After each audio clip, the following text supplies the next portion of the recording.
আসসালামু আলাইকুম ভিউয়ার্স। একটি সুন্দর বাড়ি তৈরি করার স্বপ্ন কার না থাকে। তো ইতোমধ্যে আপনারা ভিডিওর সামনের দিকে থাম্বনেলটি দেখে বুঝতে পেরেছেন আজকের ভিডিওটির মূল উদ্দেশ্য এবং কোন বিষয়ে আলোচনা করতে চাচ্ছি। তো আপনার স্বপ্নের বাড়ি তৈরি করার পূর্বে আপনার যে বিষয়গুলো আগে থেকে সিদ্ধান্ত নিয়ে কাজটি শুরু করতে হবে, তো সেই সকল বিষয় নিয়ে আজকের এই ভিডিওটিতে আলোচনা করা হবে। তো আপনার কাছে প্রথম যে বিষয়টি দাবি থাকবে সেটি হলো ধৈর্য সহকারে ভিডিওটি দেখার জন্য।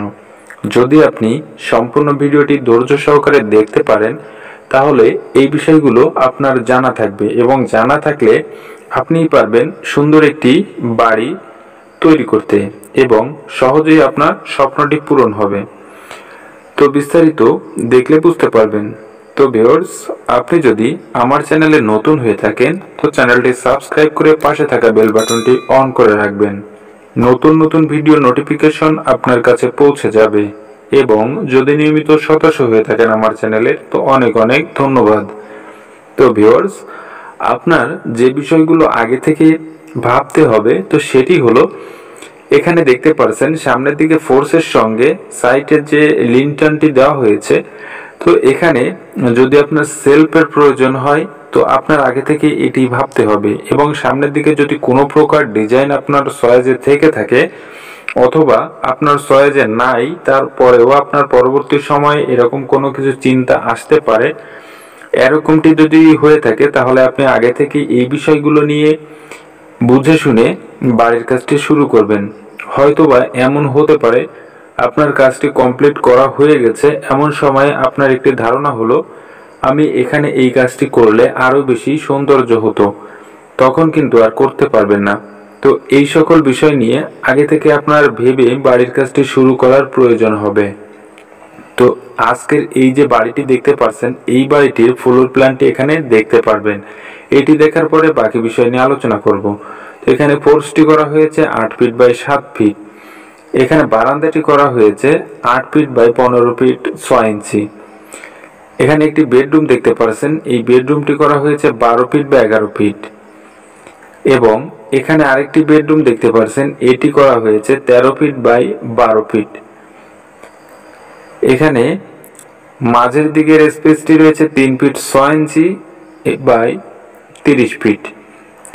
এই বেডরুমটি করা হয়েছে 12 ফিট বাই 11 ফিট এবং এখানে করা হয়েছে কিচেন রুমটি, এই কিচেন রুমটি করা হয়েছে 12 ফিট বাই 7 ফিট এবং এখানে স্টার রুমটি করা হয়েছে 8 ফিট বাই 12 ফিট এবং স্টার রুমের স্ল্যাবের নিচে রয়েছে একটি টয়লেটের স্পেস।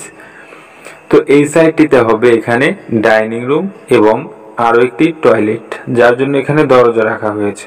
তো বাড়িটির দৈর্ঘ্য প্রস্থ রয়েছে, এদিকটায় রয়েছে 29 ফুট 4 ইঞ্চি এবং এদিকটায় রয়েছে 30 ফিট 8 ইঞ্চি, যার মোট স্কোয়ার ফিট রয়েছে 905 স্কোয়ার ফিট।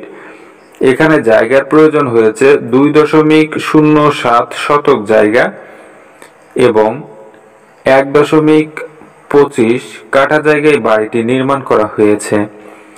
তো ভিউয়ার্স, বর্তমান সময়ে আপনি যদি ব্রিক ফাউন্ডেশনের বাড়ি করেন তাহলেও আপনার প্রতি স্কোয়ার ফিট কমপ্লিট করতে খরচ আসবে 1200 টাকার মতো এবং যদি আরসিসি ফাউন্ডেশনে বাড়ি করেন তো সেখানে খরচ হবে সম্পূর্ণ কমপ্লিট করতে প্রতি স্কোয়ার ফিটের খরচ আসবে 1450 টাকার মতো করে।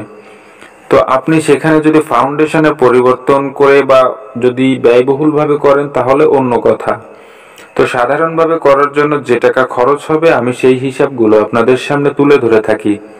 যেহেতু আমাদের চ্যানেলে নিয়মিত যে ভিডিওগুলো আপলোড করি এখানে অল্প খরচে এবং অল্প বাজেটে যেভাবে বাড়ি করা যায় সেই বিষয় নিয়ে আলোচনা করে থাকি। তো আপনার স্বপ্নের বাড়ি তৈরি করার আগে সব সময়ের জন্য এটি মাথায় রাখবেন কিভাবে ডিজাইনটি করবেন এবং কিভাবে আপনার মনের মতো বাড়িটি হবে, যেহেতু বাড়িটি করার পরে আর ভাবলে কোনো কাজ হবে না। তো এখানে একটি ভুল হয়েছে যেটি পরবর্তী আফসোসের কারণ হয়েছে, তো সেটি হলো সামনের দিকের যে সেলফটি দেওয়ার কথা বলা হয়েছে প্রথমেই, তো এখানে পরবর্তীতে এই ধারণাটি হয়েছে এখানে সেলফ হলে আরো বেশি ভালো হতো, যেটি পরবর্তী সময়ে আর করার সুযোগ নাই। তো এই যে বাড়িটি দেখতে পাচ্ছেন 905 স্কোয়ার ফিট, তো এই বাড়িটি বর্তমান সময়ে করা হচ্ছে। তো এই বাড়িটি সম্পূর্ণ কমপ্লিট করার জন্য বর্তমান সময়ে খরচ আসবে 11 লক্ষ টাকার মতো। তো এই বাড়িটি যদি কিছুদিন আগে করা হতো, অর্থাৎ 2 থেকে 3 বছর আগে, তাহলে আপনার এই বাড়িটি 8 লক্ষ টাকায় কমপ্লিট হতো। তো সম্পূর্ণ ডিপেন্ড করবে বাড়ি করার ক্ষেত্রে স্কোয়ার ফিটের উপর খরচের বিষয়গুলো, যার কারণে আপনার এই বিষয়গুলো ভেবেচিন্তে বাড়ির কাজটি করতে হবে।